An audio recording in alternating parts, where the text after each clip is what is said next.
Au tribunal, ma sœur a regardé la juge droit dans les yeux et a dit, « Finalement, ta maison est à moi. » Elle ne m'a pas regardé. Elle n'en avait pas besoin. Derrière elle, mes parents ont commencé à applaudir, de vrais applaudissements. Le genre d'applaudissements que l'on donne quand on pense avoir déjà gagné. Je suis restée là, silencieuse, les poings serrés, sentant tous les regards de la salle se tourner vers moi. Pour eux, je devais avoir l'air vaincue. La fille discrète, celle qui cède toujours. Ma sœur a souri comme si la fin était déjà écrite. Ce que personne n'a remarqué, c'est l'expression de la juge. Elle a arrêté de feuilleter le dossier. Ses doigts se sont figés sur la page. Puis elle a lentement levé la tête et m'a regardé directement. « Mademoiselle Bernard », a-t-elle dit calmement. « Avant de statuer sur cette affaire, j'ai besoin de vous demander quelque chose. » C'est à ce moment-là que le sourire de ma sœur s'est effacé, et l'histoire qu'il pensait connaître a commencé à s'effilocher. Je m'appelle Chloé Bernard, et bien avant que nous n'entrions dans ce tribunal, ma famille avait déjà décidé qui j'avais le droit d'être. Manon, ma sœur aînée, était l'assurance incarnée. Elle parlait fort, riait facilement et n'a jamais douté qu'elle méritait plus que tout le monde dans la pièce. Mes parents adoraient ça chez elle. Ils appelaient ça la confiance, l'ambition, le leadership. Quand Manon entrait quelque part, les gens s'ajustaient autour d'elle. Quand c'était moi, on me remarquait à peine. Lors des réunions de famille, mon père posait une main fière sur l'épaule de Manon et disait « Voici notre fille Manon. Elle sait ce qu'elle veut. » Puis son regard se tournait vers moi, presque après coup. « Et voici Chloé. Elle est sérieuse. » Sérieuse était le mot qu'ils utilisaient quand ils ne trouvaient rien d'autre à louer. J'ai appris très tôt que prendre la parole ne faisait qu'empirer les choses. Si Manon m'interrompait, ma mère disait « Laisse-la finir, Chloé. » Si Manon prenait quelque chose qui m'appartenait, mon père haussait les épaules. « Tu n'en as pas vraiment besoin, si ?» Et si jamais je protestais, même doucement, l'ambiance devenait glaciale. « Pourquoi es-tu toujours si difficile ?» demandait-il. Alors, j'ai arrêté de discuter. J'ai arrêté de m'expliquer. Le silence est devenu mon refuge le plus sûr. Des années plus tard, quand ma grand-mère est décédée, elle m'a légué sa maison de la rue des Tilleuls. Ce n'était pas un grand domaine ni une propriété de luxe. C'était une vieille maison étroite avec des planchers qui craquaient et un toit qui fuyait, mais elle était solide, stable, tout comme elle. Et pour des raisons que je n'ai jamais entièrement comprises, elle m'a fait confiance pour s'en occuper. Manon a ri en l'apprenant. « Cet endroit » a-t-elle dit pendant le dîner, en faisant tourner le vin dans son verre.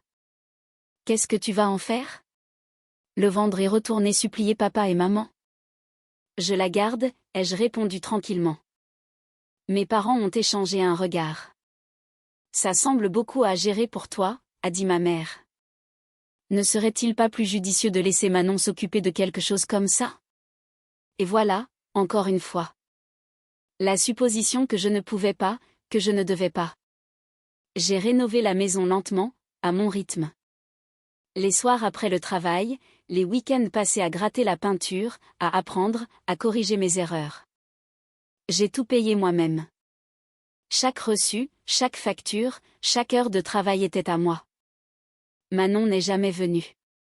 Mes parents n'ont jamais demandé comment ça se passait. Mais dès que la maison a été terminée, dès qu'elle a pris de la valeur, tout a changé.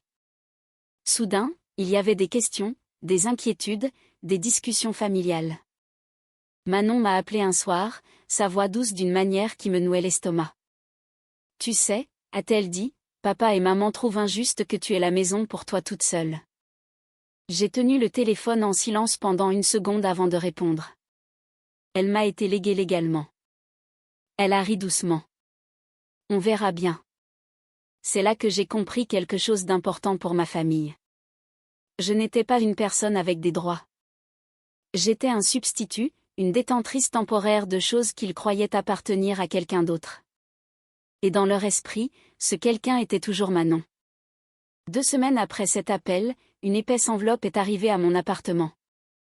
Pas d'adresse d'expéditeur, juste mon nom tapé nettement sur le devant. À l'intérieur, des documents du tribunal. Je me souviens m'être assise sur le bord de mon lit, les papiers tremblants dans mes mains tandis que je lisais les mots encore et encore, essayant de leur donner un sens. Manon Bernard contre Chloé Bernard, le nom de ma sœur imprimé au-dessus du mien, séparé par un simple et brutal « contre ». Elle me poursuivait en justice pour la propriété de la maison. Selon la plainte, j'avais accepté verbalement de partager la propriété avec elle et j'avais ensuite retiré mon consentement en raison d'une instabilité émotionnelle et d'un stress extérieur.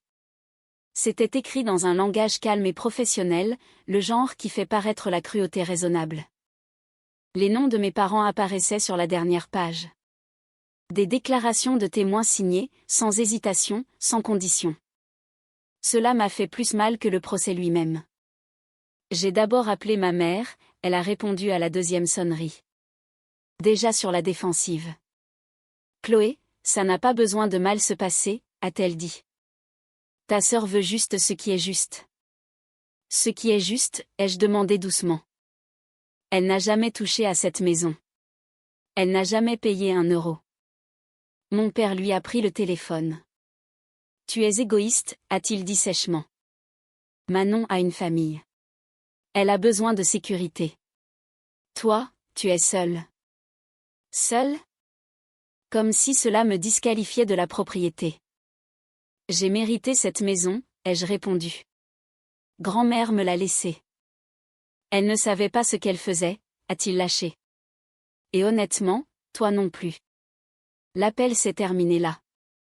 L'audience est arrivée rapidement, plus vite que je ne l'avais prévu, comme si toutes les personnes impliquées étaient impatientes d'en finir, de formaliser quelque chose qu'elles avaient déjà décidé comme inévitable. Le matin de l'audience, je suis entrée seule au tribunal. Manon était déjà là, parfaitement habillée, assise entre nos parents comme une reine entre ses gardes loyaux. Elle a souri en me voyant, pas un sourire chaleureux, mais un sourire acéré. « Ne t'inquiète pas », a-t-elle murmuré en passant à côté de moi. « Ce sera rapide. » Je me suis assise seule à la table de la défenderesse. Pas de famille derrière moi, pas de main sur mes épaules, juste un banc vide et la compréhension silencieuse que je n'étais plus quelqu'un avec qui ils essayaient de raisonner. J'étais quelqu'un à qui ils essayaient de prendre quelque chose. Quand la juge est entrée et que la salle s'est levée, mon cœur battait à tout rompre contre mes côtes. Je me suis dit de respirer, de rester calme, d'écouter. L'avocat de Manon s'est levé le premier. Et à chaque mot qu'il prononçait, je réalisais qu'il ne s'agissait plus seulement de la maison. Ils n'essayaient pas de la partager. Ils essayaient de prouver que je ne la méritais pas du tout. L'avocat de Manon parlait avec l'assurance de quelqu'un qui croyait la fin garantie. Il ne m'a pas attaqué directement au début. C'eût été trop évident. Au lieu de cela, il a construit une version de moi, pièce par pièce. Des mots calmes, un ton concerné, des pauses pleines de sympathie. Mademoiselle Chloé Bernard, a-t-il commencé, a fait face à un stress émotionnel important ces dernières années. Je fixais droit devant moi. Il a parlé de mes longues heures de travail, du fait que j'avais rénové la maison seule, que j'avais choisi de ne pas impliquer ma famille dans les décisions importantes. Il a présenté l'isolement comme de l'instabilité. Par moments, a-t-il poursuivi, Mademoiselle Bernard a exprimé se sentir dépassée, confuse, incertaine quant à l'avenir. Manon hochait lentement la tête, comme si chaque mot confirmait quelque chose de tragique qu'elle avait toujours su. Mes parents regardaient en silence. Puis est venue la phrase qui m'a noué l'estomac. Notre position est que, durant cette période, Mademoiselle Bernard a accepté verbalement de partager la propriété du bien de la rue des Tilleuls avec sa sœur, Manon Bernard. Une promesse qu'elle a ensuite rétractée. Une promesse ?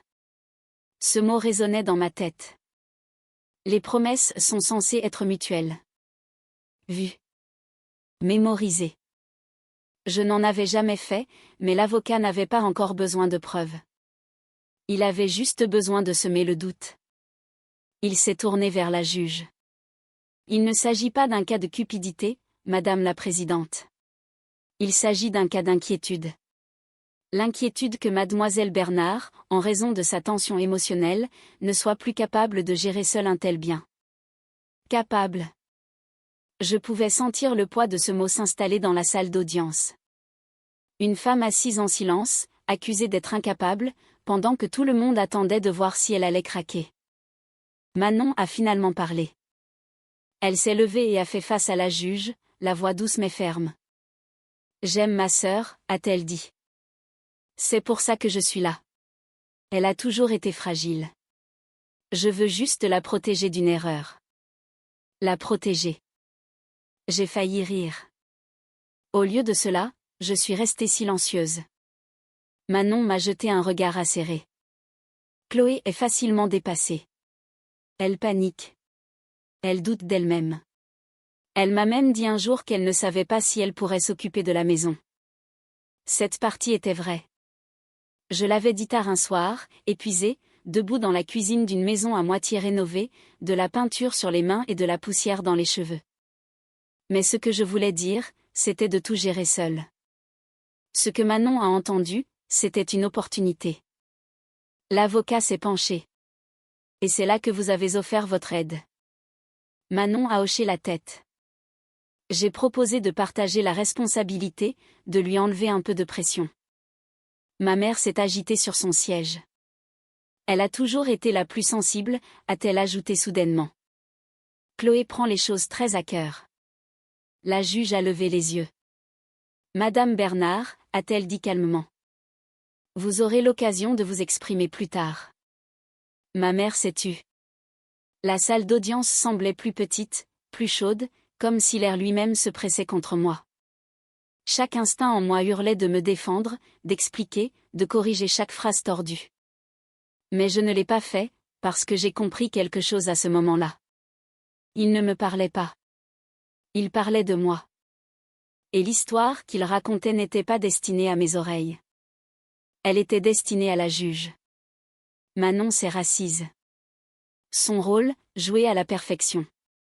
Sœur inquiète, fille responsable, protectrice. Elle s'est penchée vers moi et a murmuré si doucement que personne d'autre ne pouvait l'entendre. Tu vois, tu aurais juste dû me laisser m'en occuper.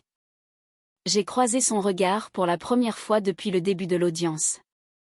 Et à cet instant, j'ai réalisé qu'il ne s'agissait pas de savoir si j'allais perdre la maison. Il s'agissait de savoir si j'allais les laisser décider qui j'étais. Alors, je suis restée silencieuse. Non pas parce que je n'avais rien à dire, mais parce que j'attendais le bon moment pour parler. La salle d'audience est tombée dans un silence bref et mal à l'aise, le genre de silence qui fait que les gens s'agitent sur leur siège, le genre qui pèse plus lourd que des cris. La juge a baissé les yeux sur les documents devant elle. Elle les a feuilletés lentement, une page à la fois, comme si elle n'écoutait plus l'histoire racontée à voix haute, mais quelque chose de sous-jacent. L'avocat de Manon s'est redressé, confiant. Mes parents restaient immobiles, les mains jointes, les expressions figées. J'ai gardé les yeux droits devant. Puis la juge a arrêté de tourner les pages. Son doigt s'est posé sur un seul paragraphe. Son front s'est plissé. Elle a levé les yeux, non pas vers Manon, non pas vers son avocat, non pas vers mes parents, mais vers moi. Mademoiselle Bernard, a-t-elle dit d'un ton égal. Vous avez été très silencieuse. Toutes les têtes dans la salle se sont tournées.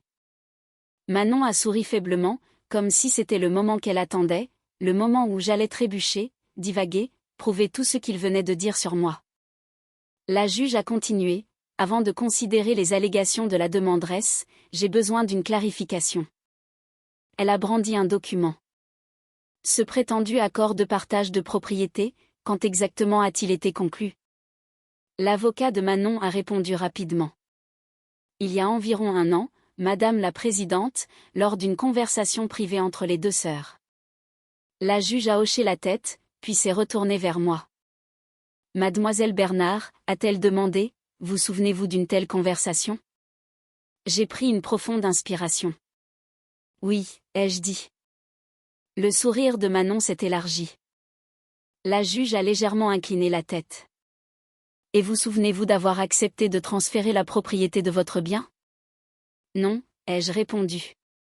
Le mot a atterri nettement, ferme, sans hésitation. Le sourire de Manon a vacillé une fraction de seconde. La juge n'a pas réagi immédiatement. Elle a simplement pris une note. Vous avez mentionné vous sentir dépassée à ce moment-là, a poursuivi la juge. Pouvez-vous expliquer ce que vous vouliez dire par là? J'ai choisi mes mots avec soin. J'étais dépassée par la rénovation, ai-je dit. Par le fait de travailler à plein temps tout en restaurant seule une vieille maison. J'étais fatiguée, pas confuse. Manon s'est agitée à côté de nos parents. La juge a de nouveau regardé le document. Et pourtant, cet accord stipule que vous étiez pleinement informé et que vous agissiez en toute lucidité. Elle a tapoté légèrement la page. Mademoiselle Bernard, a-t-elle dit à Manon, vous prétendez que votre sœur vous a demandé de partager la propriété. Pourquoi n'y a-t-il aucune mention de contribution financière partagée? Manon a ouvert la bouche, puis l'a refermée. Son avocat est intervenu. L'accord était basé sur la confiance, Madame la Présidente. Une entente familiale. Les yeux de la juge se sont légèrement plissés. La confiance, a-t-elle répété, est rarement documentée avec autant de détails. Elle a tourné à une autre page. Et encore une chose, a-t-elle ajouté, sa voix calme mais plus tranchante maintenant. Mademoiselle Chloé Bernard a soumis des avis d'imposition, des déclarations de travaux et des polices d'assurance la désignant comme seule partie responsable. Tous datés après ce prétendu accord. La jambe de Manon a commencé à s'agiter. La juge s'est adossée à son fauteuil. À ce stade, a-t-elle dit lentement, j'ai des questions sur la crédibilité de la plainte, pas sur celle de la défenderesse. L'atmosphère de la pièce a changé. Ce n'était pas bruyant. Ce n'était pas dramatique. Mais quelque chose a basculé, comme une lame de parquet qui craque sous un poids trop lourd. Manon m'a jeté un regard, sa confiance s'amenuisant visiblement. Pour la première fois depuis le début de l'affaire, elle n'avait pas l'air victorieuse. Elle avait l'air incertaine. Et j'ai réalisé quelque chose alors. Debout là, sous le regard constant de la juge, mon silence ne m'avait pas rendu faible. Il les avait forcés à parler en premier, ce faisant, à révéler bien plus qu'ils ne l'avaient prévu. C'est à ce moment-là que mon avocat, Maître Dubois, s'est enfin levé. Il n'avait pas interrompu une seule fois. Ni quand ma sœur s'est présentée comme ma protectrice. Ni quand mes parents ont acquiescé silencieusement à sa version de moi. Il a attendu que la salle penche en faveur de Manon, que tout le monde suppose que l'issue était déjà en sa faveur. Puis il a parlé. Madame la Présidente, a dit Maître Dubois calmement. Avec la permission du tribunal, j'aimerais aborder ce soi-disant accord. L'avocat de Manon a hoché la tête, sans s'inquiéter. Maître Dubois s'est approché de la barre avec un mince dossier. Pas épais, pas dramatique, juste précis. Ce document, a-t-il poursuivi, est le fondement de toute la plainte de la demanderesse. Sans lui, il n'y a pas d'affaire. Il a posé l'accord sur la table. La juge l'a étudié à nouveau, plus attentivement cette fois. Maître Dubois a continué. Nous avons demandé un examen indépendant de ce document.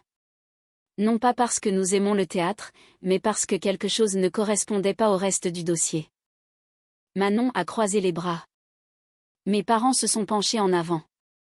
Maître Dubois s'est tourné légèrement, s'adressant au tribunal. Mais ces mots étaient pour tout le monde. Premièrement, l'incohérence financière. L'accord prétend un partage de propriété mais ne contient aucune disposition pour le partage des coûts, aucune dépense de rénovation, aucune responsabilité fiscale, aucune obligation d'entretien. Il a fait une pause. Deuxièmement, la chronologie. Il a remis un autre document à la juge. Cet accord est daté de mars de l'année dernière. Cependant, l'encre utilisée pour la signature n'a été commercialisée que 6 mois plus tard. Un murmure a parcouru la salle d'audience. La tête de Manon s'est relevée d'un coup. C'est ridicule. Maître Dubois ne l'a pas regardé. Madame la Présidente, a-t-il dit d'un ton égal. Nous avons soumis le papier et l'encre à une analyse graphologique et scientifique. Le rapport est inclus dans votre dossier. La juge a lu en silence. Les secondes passaient. Elle semblait plus longue que tout ce que j'avais jamais enduré. Finalement, elle a levé les yeux. Mademoiselle Bernard, a-t-elle dit en s'adressant à Manon. Saviez-vous que ce document avait été examiné par des experts? Manon a dégluti. Je ne vois pas en quoi c'est important. Le ton de la juge est resté neutre. C'est important parce que le rapport indique que la signature ne correspond pas à l'écriture de mademoiselle Chloé Bernard avec un haut degré de certitude. La pièce est devenue très silencieuse. La main de ma mère a volé à sa bouche. Manon s'est tournée brusquement vers son avocat. Vous aviez dit que ce ne serait pas un problème. Il n'a rien dit. Maître Dubois a continué, sa voix ferme mais indubitablement stable. Il y a plus. Il a produit une autre série de documents. Des relevés téléphoniques, des SMS, des emails. Manon a secoué la tête. C'est du harcèlement. Maître Dubois l'a enfin regardé. Non, a-t-il dit doucement. C'est le contexte. Il s'est retourné vers la juge. Ces enregistrements montrent des messages répétés de mademoiselle Manon Bernard à ma cliente après la fin de la rénovation. Pas avant, après. Il a lu un message à voix haute. Maintenant que la maison vaut quelque chose, on devrait parler. Le visage de Manon est devenu blême. Un autre message a suivi. Papa et maman sont d'accord que tout ça ne devrait pas être à toi seul. La juge a expiré lentement. Et finalement, Maître Dubois a dit, et il y a ceci. Il a remis une dernière page.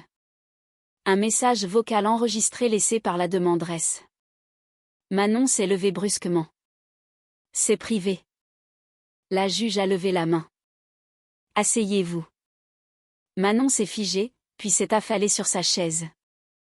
L'enregistrement a été diffusé doucement par les haut-parleurs de la salle d'audience. La voix de Manon a rempli la pièce, impatiente, irritée, indubitablement réelle. Chloé, arrête de prétendre que c'est juste à toi. Tu n'aurais même pas cette maison si grand-mère avait été mieux avisée. Sois intelligente et signe avant que ça ne devienne moche. Le silence qui a suivi était absolu. Pas de chuchotement, pas de mouvement, pas d'applaudissements cette fois. Mon père regardait droit devant lui comme si le mur en face de lui pouvait s'ouvrir et l'engloutir. Les yeux de ma mère étaient brillants, sans concentration. La juge a arrêté l'enregistrement. Elle a joint ses mains. Ce qui préoccupe ce tribunal, a-t-elle dit lentement, n'est pas un désaccord entre sœurs. Elle a regardé directement Manon. C'est le schéma de pression, le moment des réclamations et la tentative apparente de transférer la propriété par des moyens qui pourraient ne pas être légaux. Manon a ouvert la bouche. La juge a levé un doigt. Je n'ai pas terminé. Manon l'a refermé. La juge s'est tournée vers moi. Mademoiselle Chloé Bernard, a-t-elle dit. Vous êtes restée silencieuse pendant que d'autres vous décrivaient comme incapable. Pourquoi ? La question m'a prise au dépourvu. J'ai répondu honnêtement. Parce que j'ai passé la majeure partie de ma vie à m'entendre dire qui j'étais, ai-je dit. Et je voulais que le tribunal entende qui il disait que j'étais avant d'entendre la vérité. La juge a hoché la tête une fois. Quelque chose dans son expression a changé. Pas de la sympathie, pas de la colère, mais de la reconnaissance. Maître Dubois est retourné à sa place. Manon n'avait plus l'air confiante. Elle avait l'air exposée. Et pour la première fois depuis le début de cette affaire, j'ai réalisé quelque chose de puissant. Ils n'ont pas perdu le contrôle parce que je me suis battue plus fort. Ils ont perdu le contrôle parce que la vérité n'avait pas besoin de ma voix pour survivre. Elle avait seulement besoin de temps. La juge s'est adossée à son fauteuil, les mains jointes, les yeux fixés sur ma sœur. Mademoiselle Manon Bernard, dit-elle calmement. Avant de rendre ma décision, il y a un point que je dois aborder. Manon se redressa, forçant un sourire qui n'atteignait plus ses yeux. Bien sûr, Madame la Présidente. La juge ne lui rendit pas son sourire. Tout au long de cette audience, continua-t-elle, votre argumentation juridique a largement reposé sur le portrait de la défenderesse comme étant émotionnellement instable et incapable de gérer un bien. Pourtant, les preuves présentées aujourd'hui suggèrent quelque chose de très différent. Elle fit une pause, laissant le silence s'étirer. Elle suggère de la préparation, de la cohérence et de la retenue. La mâchoire de Manon se crispa. La juge se tourna de nouveau vers moi. Mademoiselle Chloé Bernard, dit-elle. Je vais vous poser une dernière question et je veux que vous y répondiez avec vos propres mots. Je me levai. Mes jambes étaient stables sous moi, non pas parce que je n'avais pas peur, mais parce que la peur n'avait plus d'importance. Oui, Madame la Présidente.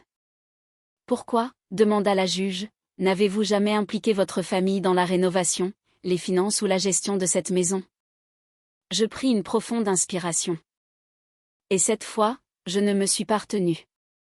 Parce qu'à chaque fois que je l'ai fait, dis-je d'une voix claire, ils m'ont dit que je ne pouvais pas m'en occuper. Manon secoua la tête. Ce n'est pas vrai.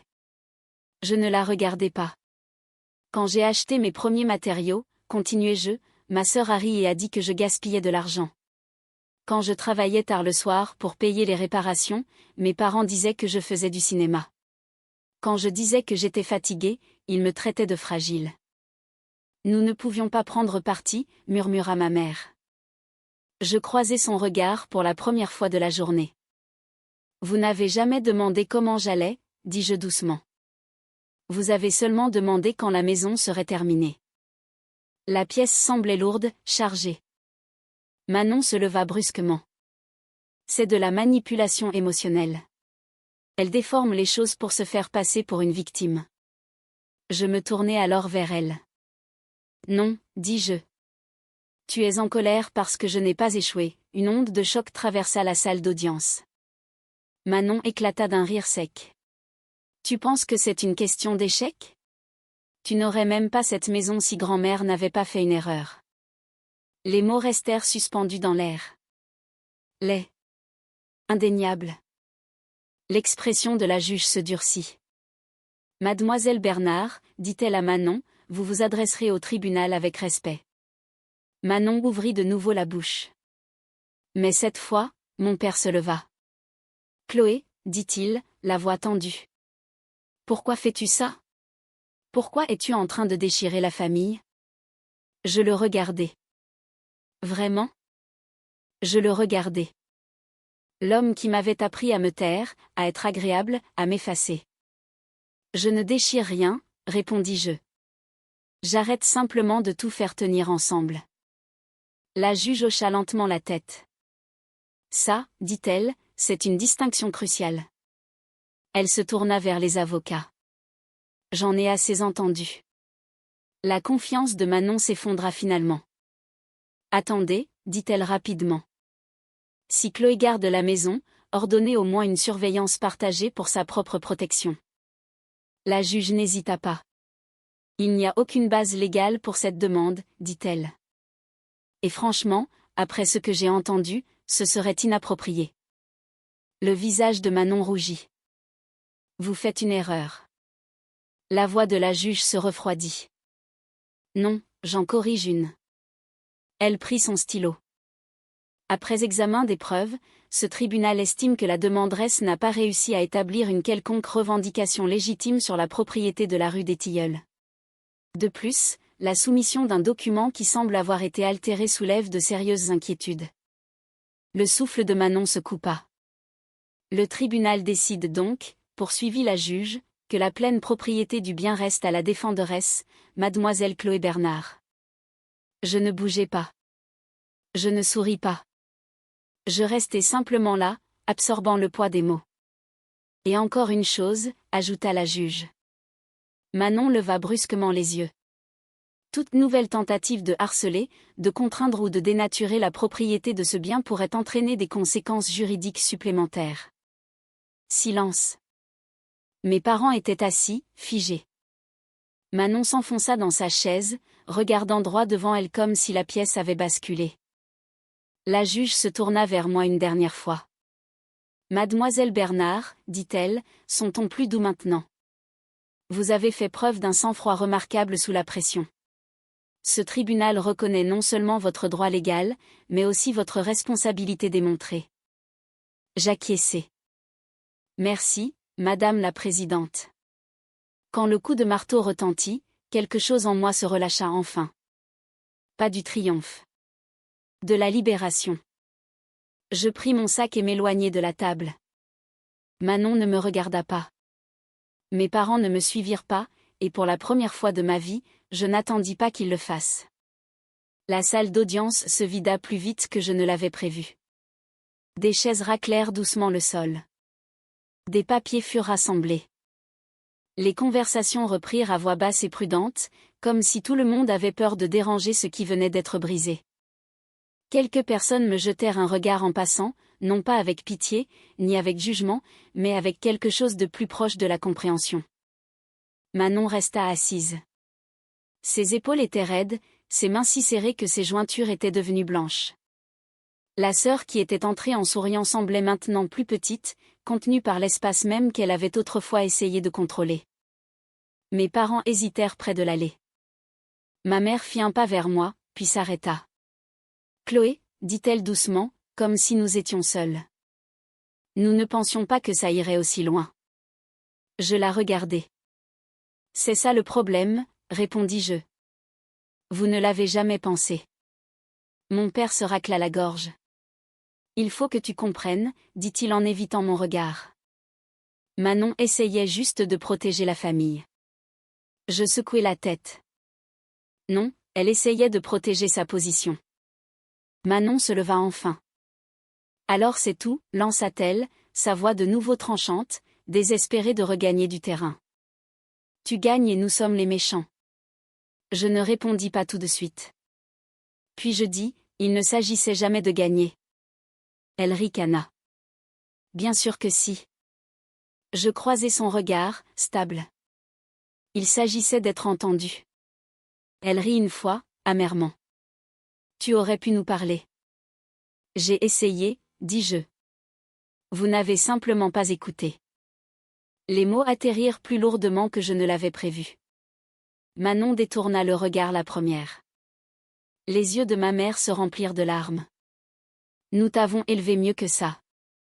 Je sentis quelque chose se serrer dans ma poitrine, puis se desserrer. Vous m'avez élevé pour que je me taise, dis-je. Aujourd'hui, j'ai choisi de ne pas le faire. Personne ne m'arrêta alors que je me dirigeais vers les portes. Dehors, l'air semblait différent, plus frais, plus léger. Les marches du palais de justice s'étendaient devant moi, solides, ordinaires et réelles. Je restai là un instant, laissant le bruit de la ville m'envahir. Mon avocat me rattrapa et me tendit un dossier. « Vous vous êtes bien débrouillé là-dedans, » dit-il. « Tout le monde ne peut pas rester calme sous ce genre de pression. » « Merci, » répondis-je. « De m'avoir cru. » Il sourit. « Les preuves ont parlé. Vous leur avez juste laissé l'espace pour le faire. » Alors qu'il s'éloignait, je réalisai quelque chose d'important. Je ne quittais pas une famille qui m'aimait et qui avait échoué. Je quittais une version de moi-même qui croyait que l'amour signifiait l'endurance. Je descendis les marches lentement, délibérément. La maison de la rue des Tilleuls était toujours à moi, mais plus encore, mon avenir l'était aussi. Et cette fois, je ne retournais pas dans le silence. Je suis allé à la maison de la rue des Tilleuls ce soir-là. Le soleil était déjà bas, projetant de longues ombres sur le porche que j'avais réparé de mes propres mains. L'endroit avait l'air comme toujours. Calme, modeste, solide. Mais en me tenant là après la décision, il me semblait différent. Comme s'il appartenait enfin à la personne qui s'était battue pour lui.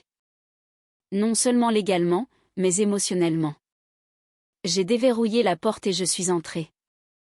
Pendant un long moment, je n'ai pas allumé les lumières. Je suis juste resté là, écoutant le craquement familier du plancher, le doux bourdonnement du réfrigérateur, le silence constant que j'avais autrefois pris pour de la solitude. Cette maison ne m'avait jamais jugé. Elle ne m'avait jamais dit que j'étais trop ou pas assez.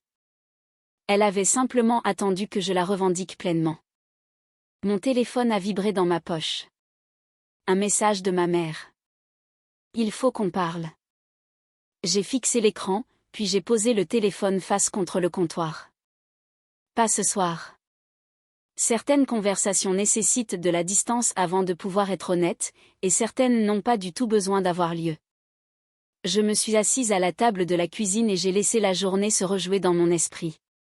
La certitude de Manon qui se fissure, le choc silencieux de mes parents, la voix ferme de la juge traversant des années de doute avec une seule décision. Pendant si longtemps, j'avais imaginé la justice comme quelque chose de bruyant, de conflictuel, de final. Mais ce que je ressentais maintenant, ce n'était pas du triomphe. C'était de la clarté. J'ai compris quelque chose que je n'avais pas compris auparavant. Me défendre ne faisait pas de moi quelqu'un de cruel. Ça ne faisait pas de moi une ingrate. Ça ne faisait pas de moi une mauvaise fille ou une pire sœur. Ça faisait de moi une adulte. Pendant des années, j'avais cru que maintenir la paix était ma responsabilité. Que si je restais juste silencieuse, petite, agréable, les choses finiraient par s'arranger. Elles ne le font jamais. La paix qui exige votre silence n'est pas la paix. C'est l'effacement. Le tribunal m'a accordé une protection légale.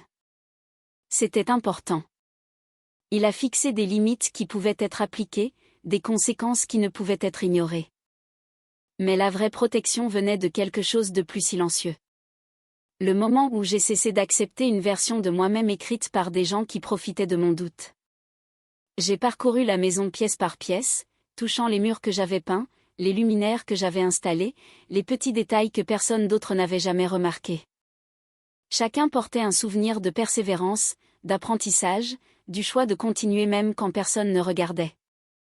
En arrivant dans la chambre, j'ai ouvert la fenêtre et laissé l'air du soir entrer. J'ai pensé à l'avenir, pas en termes dramatiques, pas comme un discours de victoire, mais comme quelque chose de stable et d'ouvert. Je pourrais louer la maison, continuer à y vivre, ou un jour la vendre et commencer quelque chose de nouveau. Pour la première fois, ces choix me semblaient être les miens. Ma sœur n'admettra peut-être jamais ce qu'elle a essayé de faire. Mes parents ne comprendront peut-être jamais entièrement pourquoi ils m'ont perdu avant de perdre le procès. Mais ce n'est plus quelque chose que j'ai besoin de résoudre. J'ai éteint les lumières et je suis montée, emportant avec moi quelque chose de bien plus précieux qu'une maison. Ma voix, mes limites, et la certitude que je n'ai pas besoin de me taire pour avoir ma place où que ce soit, et surtout dans ma propre vie. C'est là que mon histoire commence vraiment.